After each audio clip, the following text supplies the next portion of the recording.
जितनी भी माताएं एकादशी का व्रत करती, बहुत ध्यान से सुनना आज की कथा को। शायद जिंदगी में मिली ना मिली, पर ये कथा का रिश्ता तो बहुत ध्यान से सुनना।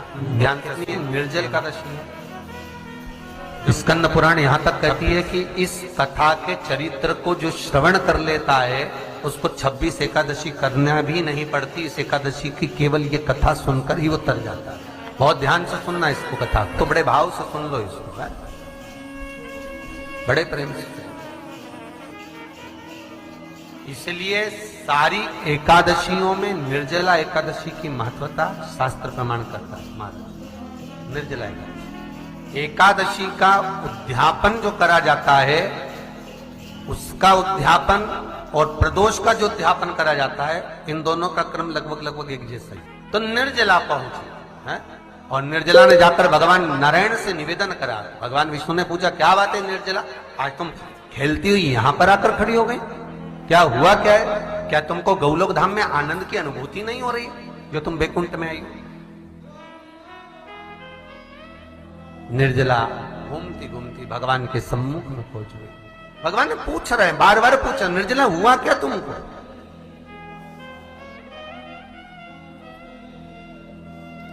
ए निर्जला, ए एकादशी, हुआ क्या है तुमको? क्या कारण है तुम्हारे यहां आने का, बैकुंठ पहुंचने का? बहुत ध्यान देना महाराज। शास्त्र कहता है सोमवार, मंगलवार, बुधवार, गुरुवार, शुक्रवार, शनिवार, ये देवता वो देवता सबके व्रत कर लो, सारे व्रत कर लो, पर ये व्रत आपको परमात्मा के धाम तक लेकर नहीं जा सकते, क्योंकि इनका जो पुण्य है वो मृत्यु लोक में आप थोड़ा सा भी व्रत करते हैं तो पुण्य समाप्त हो जाता है। पर हिंदू धर्म के 3 व्रत ऐसे बता दिए जिन व्रतों का पुण्य समाप्त नहीं हुआ।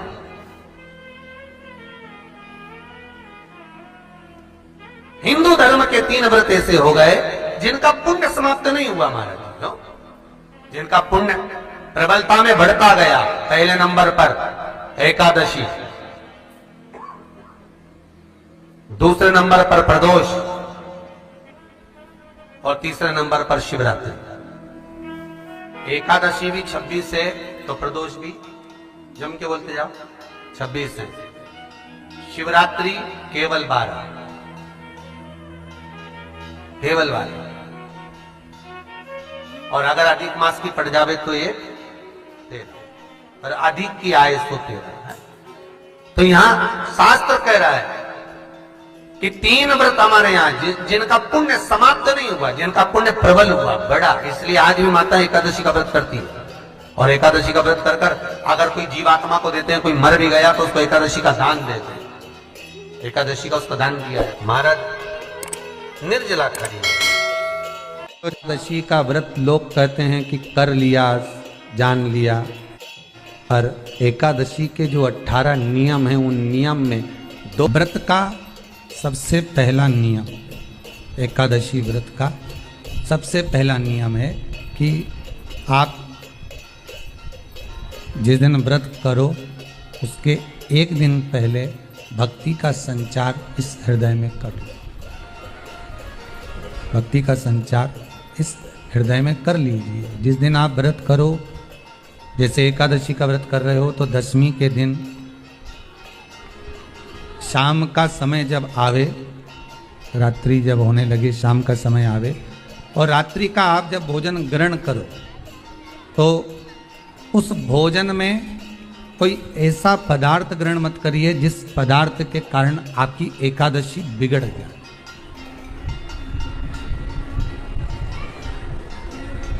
कोई बेकार भोजन हमें ग्रहण नहीं करना, श्रेष्ठ भोजन ग्रहण करिए 10वीं। और एकादशी का दूसरा नियम बहुत ध्यान से सुनिएगा। जिस दिन आपकी एकादशी का व्रत हो उस दिन प्रयास करिएगा कि अपने हाथ से किसी भी वृक्ष की कोई पत्ती टूटे ना। अपने हाथ से किसी भी वृक्ष की, पौधे की, किसी भी वृक्ष की पत्ती अपने हाथ से ना टूटे। बहुत ध्यान दीजिएगा महाराज। एकादशी का ये दूसरा नियम है कि अपने हाथ से किसी पौधे की, किसी वृक्ष की, किसी डाली की कोई पत्ती। कितना सुंदर व्याख्यान कहा है, कितना सुंदर वर्णन है महाराज, कि मात्र एकादशी का व्रत कर लेने पर, मात्र एकादशी का व्रत कर लेने पर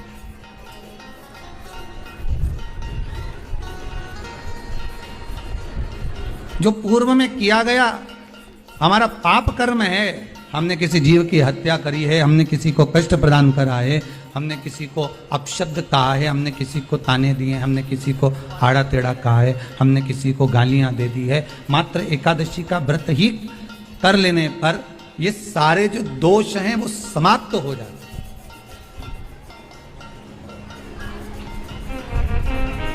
सारे दोष हमारे समाप्ति पर आ जाते हैं।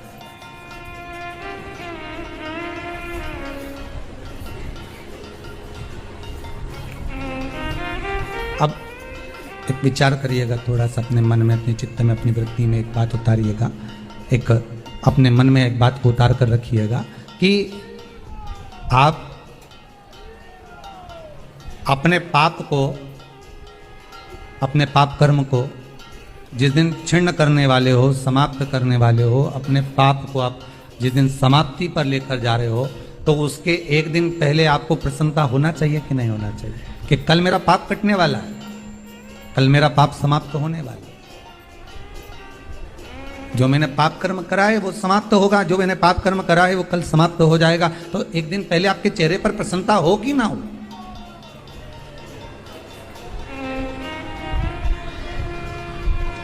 और चेहरे पर वो प्रसन्नता आपके आना चाहिए कि कल मेरा एकादशी का व्रत है, आज दसवीं है, कल एकादशी का व्रत है, तो कल मेरी जब एकादशी का व्रत रहेगा तो मेरा ना जाने कितना कितना पाप, कितना असत्य, कितना झूठ, कितना प्रपंच वो समाप्त हो जाएगा। इसमें मुझे प्रसन्नता हो, इसमें मुझे आनंदता हो।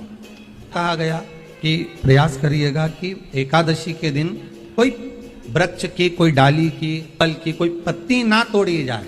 क्यों?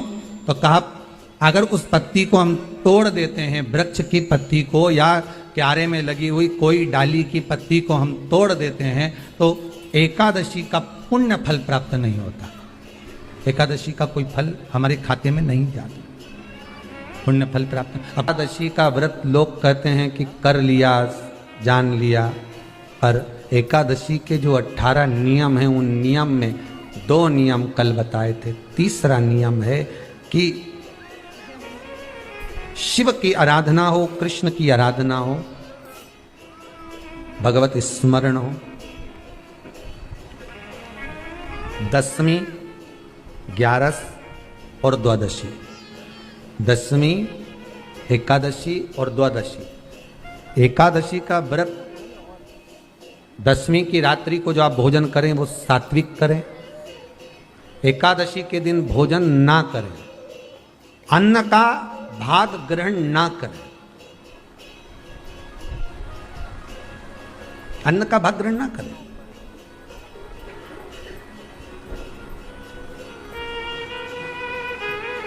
कितना सुंदर कहा है महाराज जी। यदि आपके यहां पर गौ माता है, आपके घर में अगर गौ माता विराज रही है, आपके घर में अगर गौ माता है, गाय की अगर आप सेवा कर रहे हैं, अच्छा गाय की सेवा भी बहुत कम लोग करते हैं। कई घरों में कुत्ता तो मिल जाए पर गौ माता नहीं मिले हो, और कुत्ता घुमाए नहीं जब आधी ऐसी चड्डा पहन के तो ऐसी शान दिखाए कि हमारे बराबर कोई वीआईपी नहीं, कुत्ता घुमा रहे हैं, और वीआईपी इतना कि हमारे बराबर कोई नहीं, और कहीं का गाय के बछड़े को घुमाए तो लोग के गंवा रहे।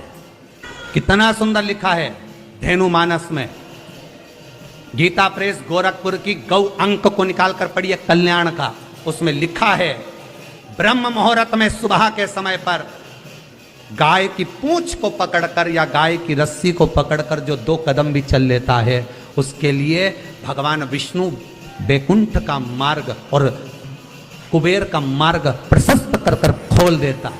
जरा पढ़िए, धेनु मानस को पढ़िए, गौ अंक पढ़िए, गीता प्रेस गोरखपुर का कल्याण का अंक निकाल कर पढ़िए कि गाय का मात्र रस्सी पकड़कर 2 कदम चलने वाले के लिए मार्ग प्रशस्त हो जाता है। पर वो कुत्ता घुमाए तो वीआईपी हो, तुम गाय घुमाओ तो ये तो गवार है, इनमें तो अक्कल ही नहीं। बता कई घुमा।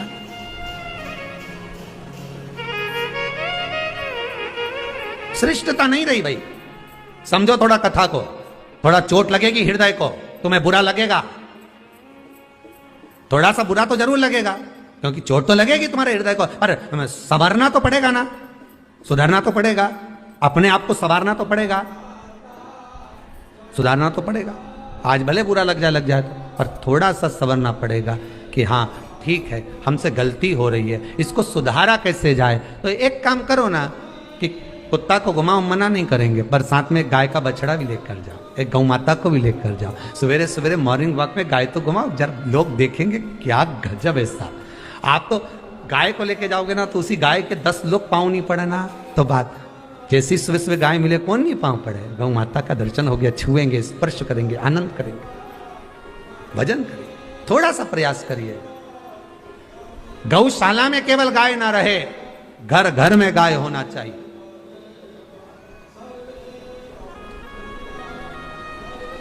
यहां पर तीसरे नंबर का जो, चौथे नंबर का जो उपाय बताया है, उपवास करने का जो नियम बताया, उसमें वर्णन किया, एकादशी के दिन अगर आपका व्रत है तो आप भूलवश भी डब्बे में रखी हुई रोटी गाय को ना देते हुए कुछ थोड़ा सा फलहार, कोई केला, कोई सेब, जो आप खाते हो, अंगूर, पपीता, जो आप ग्रहण कर रहे हो, उसका थोड़ा सा भाग आप गाय को प्रदान करो, थोड़ा सा भाग आप गौ माता को प्रदान करो, थोड़ा सा। महाराज एकादशी का व्रत का महत्तम कराए, थोड़ा सा फल दो, एक केला दो, एक सेब दो, पपीता दो, तुम जो फलहार कर रहे हो, चाहे तुम मोरधान पा रहे हो, चाहे तुम जो सामग्री पा रहे हो, पर वो थोड़ा सा दो, और गौ माता को उस दिन फलहार दो, अगर एकादशी का आपका व्रत है तो। पर दोष है आपने एकादशी का व्रत तो करा, पर सामने गाय आई ना तो आपने फलहार नहीं दिया, रोटी ही दी है, रोटी ही दी है, डब्बे में से निकाल के ले गई, गाय आई है रोटी देना, देहो मना नहीं। बाकी के दिन आप आपके बेटे से कह दो रोटी दिया बेटा जा, पर आप अपने हाथों से, आपका व्रत है तो आप फलहार आप कर रहे हो, तो फलहार का ही दान गौ माता को दीजिए।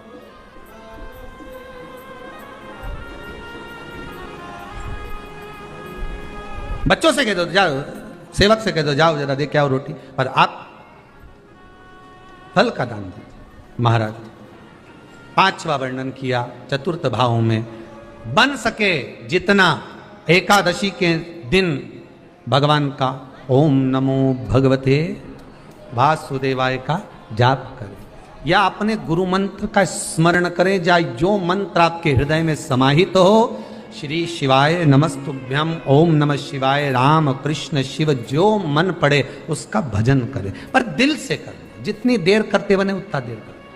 माला पकड़ने की भी जरूरत नहीं कि माला पकड़ के बैठता हूं तो घट की जिब्या से जप लो नहीं जी, वही उतना में ही पूरा हो जाए, वही बहुत है,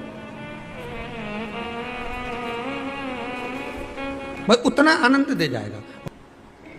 पांचवा नियम कहा, जिस दिन आपका व्रत रहे किसी निंदक से बात ना करें। निंदक जानते हो, भाई दूज के दिन, दिवाली की जो भाई दूज होती है ना, होली दिवाली की जो दूज होती है, उनमें ऐसा गोबर का भाई दूज बनाते हैं, और पास में एक चुगलखोर भी बना है, और चुगलखोर के ऊपर ऐसा भाटा धर दे, एक पत्थर। अब तुम्हारे उधर रखे कि नहीं रखे हमें नहीं मालूम रहे हो, जितने आस्था पे सुन रहे हो, पर हमारे इधर तो ऐसा रहता है, गोबर का भाई बहन बनाए और उसकी पूजन करे, उसके पास में एक गोबर का चुगल चोर भी बनाए, उसके ऊपर भाटा धर दे। कथा कह रही है,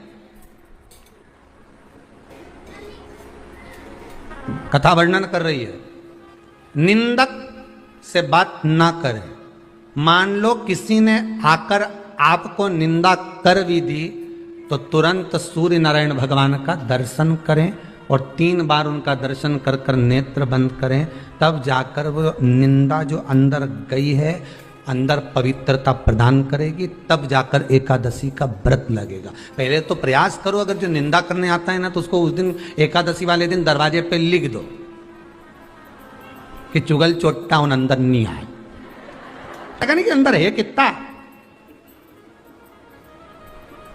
तो तुम दरवाजे पे लिख दो कि निंदा करने वाला चुगल चोट्टा, आज एकादशी का दिन है, हमारी मम्मी का एकादशी का व्रत है, एक इतना बड़ा कंप्यूटर से निकालो, एकादशी के दिन सेलो टेप लगा के चिपका दो, चुगल चोट्टा होने अंदर नहीं आए। आज हमारा एकादशी का व्रत है, कुछ बिगड़ेगा क्या?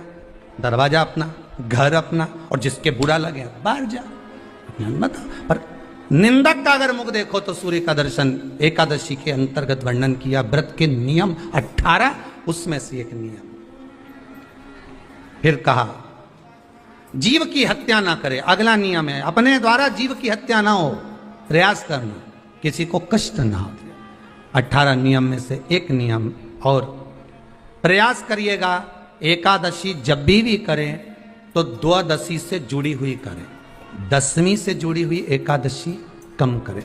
जो वैष्णवों की एकादशी कौन सी होती है? जो एकादशी द्वादशी से जुड़ी हो, दसवीं से नहीं। दसवीं से जुड़ी हुई एकादशी व्रत कहलाती है, और द्वादशी से जुड़ी हुई एकादशी पुण्य फल प्रदान कर कर वैष्णवों को भगवान के चरण में छोड़ आती है। इसलिए एकादशी द्वादशी से जुड़ी हुई होना चाहिए।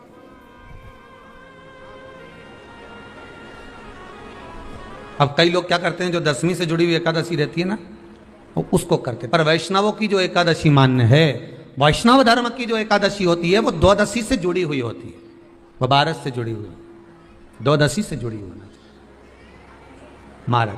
तो वो वैष्णव जो एकादशी होती है, वैष्णवों की एकादशी होती है, वो द्वादशी से जुड़ी हुई पूर्णता का सुख देने वाली होती है। हमें घटने के साथ नहीं चलना, ध्यान दीजिएगा। हमें किसके साथ चलना है? बढ़ने के साथ, क्योंकि हमको आगे बढ़ना है कि पीछे आना है। वैष्णव आगे बढ़ता है, वैष्णव का धर्म है कि अग्रण्य भाव में चले, इसलिए वैष्णवों की जो एकादशी होती है वो आगे की ओर जाती है, अग्रण्य भाव में बढ़ने वाली, द्वादशी की ओर प्रवेश करने वाली। अर्थात हमारे कदम उन्नति की ओर बढ़े, हमारे कदम आगे वैभव की ओर बढ़े, संपदा की ओर बढ़े, और भगवान के चरणारविंद की ओर बढ़े, ना कि पीछे की ओर हटे। हम दसवीं के साथ मिली हुई एकादशी ना करें, हम द्वादशी के साथ मिली हुई एकादशी।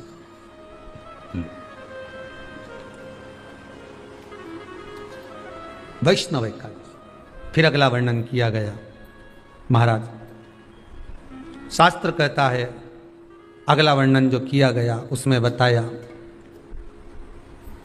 प्रयास करें जिस दिन एकादशी हो उस दिन घर में बुआरी झाड़ू आदि जो लगती है वो दूसरा लगा लें। क्यों? उसका वर्णन है, अगर आप बुआरी लगाएंगे, झाड़ू लगाएंगे, पोछा लगाएंगे, तो हो सकता है कोई जीव आपके हाथ के द्वारा मर जाए।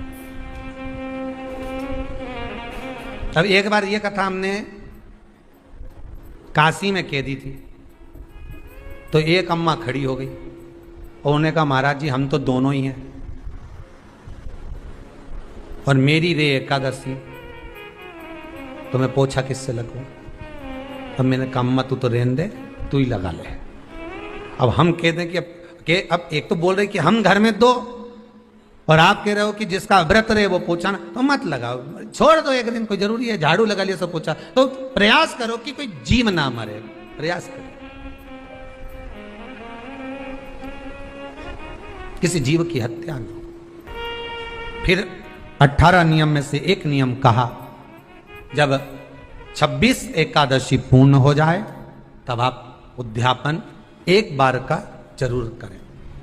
किसी के मृत्यु के बाद आपने जो एकादशी दी है, जैसे कोई परदादा गए, दादा गए, कोई बुजुर्ग गया, पंडित जी ने कहा एकादशी का दान दो, आपने दे दी 5 एकादशी, 4 एकादशी, 3 एकादशी, 2 एकादशी, आपने जो एकादशी दी है, मना नहीं, दो और देना चाहिए। दान धर्म पुण्य तो करते रहना चाहिए, जब मन मिले तब कर दो, मौका मिले तब करो। तो एकादशी जो आपने दी है, और आपने किसी जीव को एकादशी दी है जो चला गया है, उस जीव को जब एकादशी दे देते हो, उसकी 11 एकादशी, 5 एकादशी, 3 एकादशी जितनी आपने दी है उतनी पूरी हो जाती है। उसके बाद में एकादशी का एक व्रत नहीं रखना चाहिए, उसके बाद फिर अगला एकादशी का व्रत धारण करना चाहिए, वापिस फिर पुनः।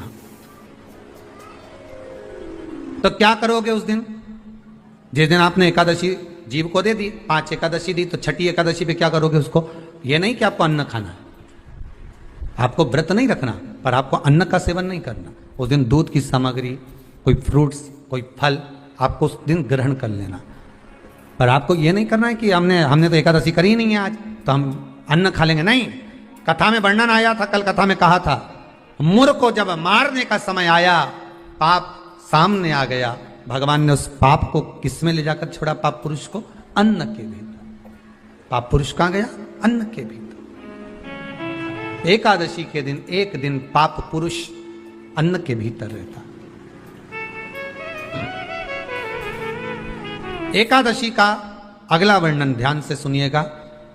मान लो आपने एकादशी का उद्यापन में बाद में करूं नहीं करूं, श्वास का कोई भरोसा है? बोलो तो, है क्या कोई भरोसा? नहीं।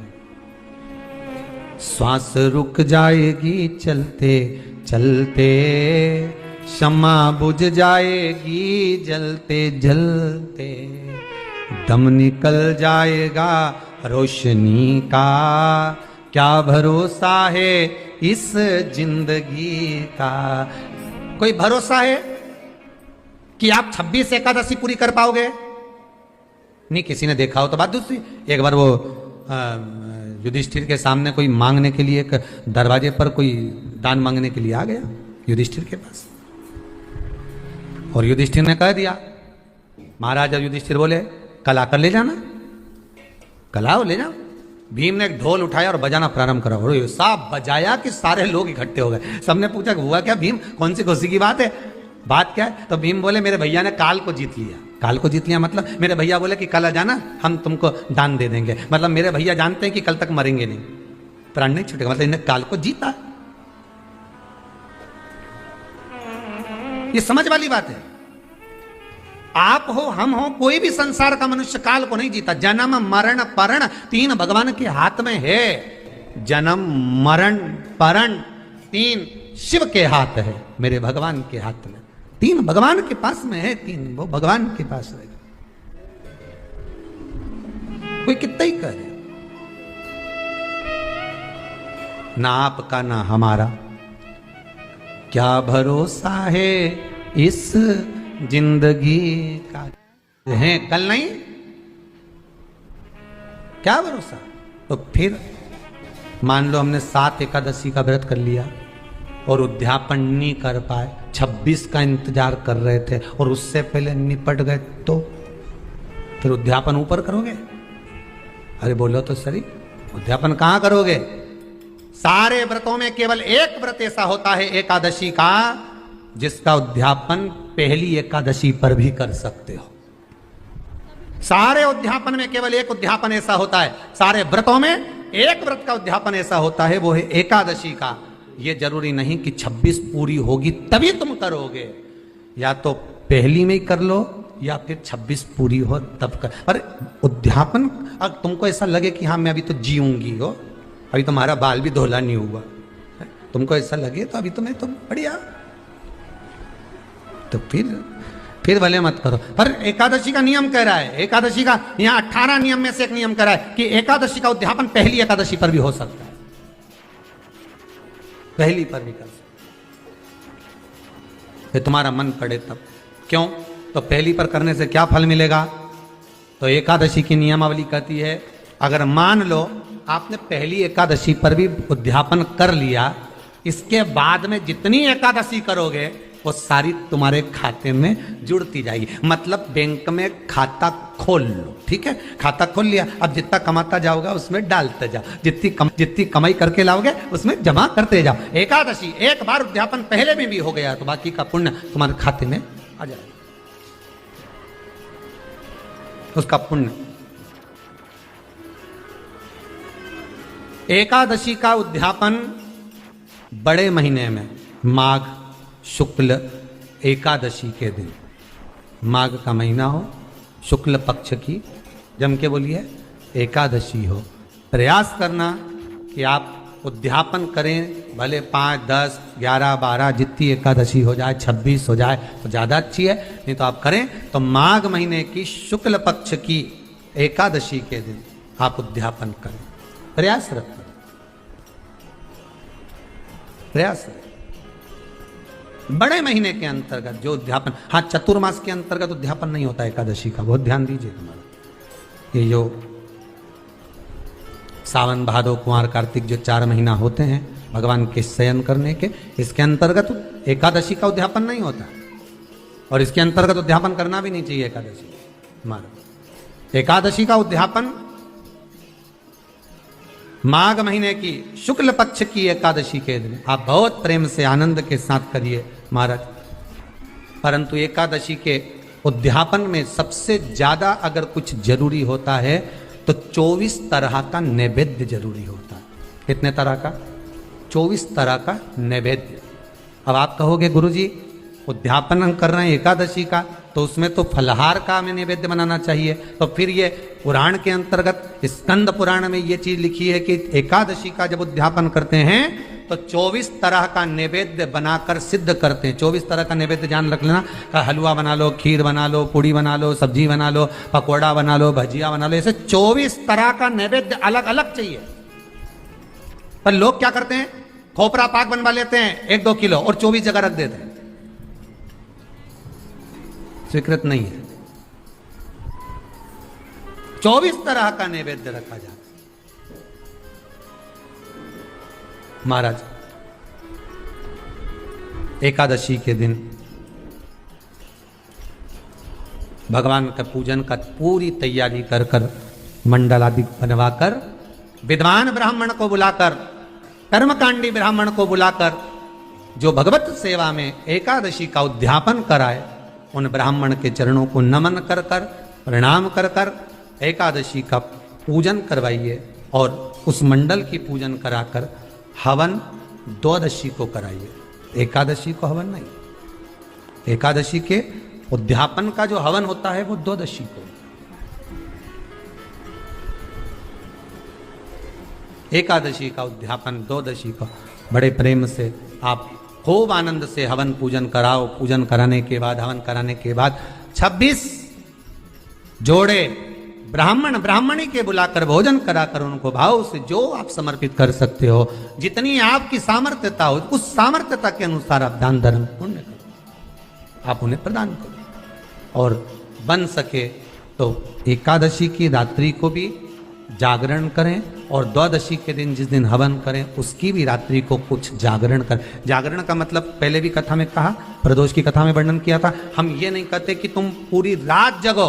हमारा तो निवेदन है 15 मिनट का करो, आधे घंटे का करो, 20 मिनट का करो, पर रात्रि के समय थोड़ी देर अगर एकादशी का उद्यापन कर रहे हो तो जागरण थोड़ी सी देर अवश्य करें। नहीं कर सकते अकेले बैठकर राम नाम जप लें, भजन कर ले, पर करो।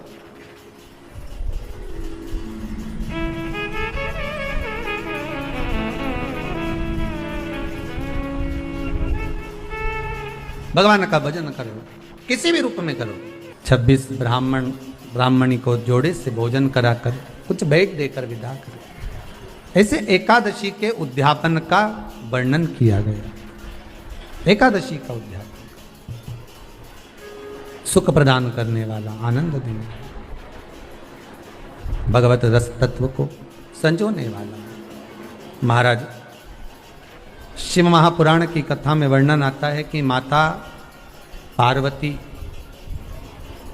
जितने व्रतों को धारण करती हैं, माता जितने व्रतों को भगवान शिव के लिए जितने व्रत करती हैं माँ, सारे व्रत भगवान शंकर स्वीकार करते हैं।